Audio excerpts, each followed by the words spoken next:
Israel ও ফিলিস্তিনের গাজা উপত্যকার নিয়ন্ত্রণকারী রাজনৈতিক গোষ্ঠী হামাসের যুদ্ধবিরতি প্রস্তাব সংক্রান্ত চুক্তিতে স্বাক্ষরের খবরে উচ্ছ্বাসের জোয়ার বইছে গাজায় বসবাসরত ফিলিস্তিনিদের মধ্যে।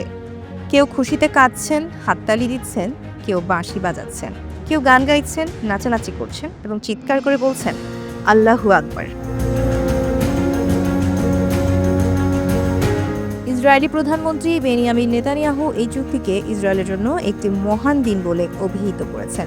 এই চুক্তি অনুমোদনের জন্য বৃহস্পতিবার তার সরকারের একটি বৈঠক আহ্বান করেছেন। অন্যদিকে গাজায় যুদ্ধবন্ধের চুক্তিতে পৌঁছানোর কথা নিশ্চিত করেছে হামাস।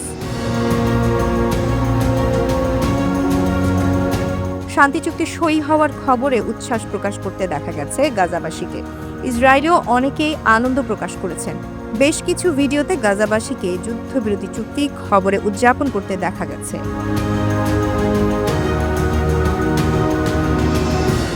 সামাজিক যোগাযোগ মাধ্যমে ফিলিস্তিনি যুদ্ধবিরতি এবং জিম্মি মুক্তির চুক্তির সংবাদ উদযাপনের বিভিন্ন ভিডিও প্রচারিত হচ্ছে। ফিলিস্তিনি সাংবাদিক সাইদ মোহাম্মদ ইনস্টাগ্রামের রাতের একটি ভিডিও ফুটেজ পোস্ট করেছেন। এতে দেখা গেছে প্রধান শহর দেইর আল বালাহতে আল-আকসা হাসপাতালের বাইরে পুরুষ ও মহিলাদের ব্যাপক সমাগম দেখা গেছে। সঙ্গীতের তালে তালে নিচে নিচে শীষ এবং হাততালি দিতেও দেখা গেছে তাদের। একই সাথে আল্লাহু আকবার বলে রব তুলতেও দেখা গেছে।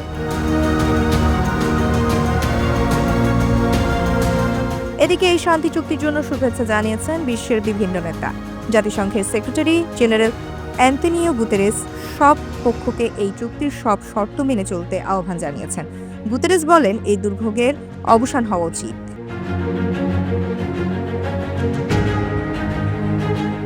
অন্যদিকে যুক্তরাজ্যের প্রধানমন্ত্রী স্যার কিয়ের স্টারমার এই শান্তি পরিকল্পনার প্রথম পর্যায়ে দুই পক্ষের একমত হওয়ার খবরে এক বিবৃতিতে এটি একটি গভীর স্বস্তিকর মুহূর্ত বলে উল্লেখ করেছেন।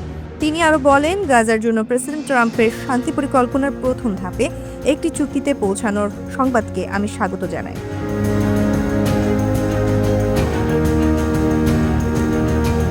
অস্ট্রেলিয়ার প্রধানমন্ত্রী অ্যান্থনি অ্যালবানিজ এক বিবৃতিতে বলেছেন, 2 বছরেরও বেশি সময় ধরে সংঘাত, জিম্মি এবং বেসামরিক মানুষের প্রাণহানির পর চুক্তিটি শান্তির দিকে একটি অত্যন্ত প্রয়োজনীয় পদক্ষেপ।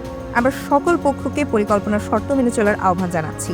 কিন্তু ট্রাম্পের কূটনৈতিক প্রচেষ্টা এবং সমঝোতা আলোচনায় মিশর, কাতার এবং তুরস্কের ভূমিকার জন্য ধন্যবাদ জানান।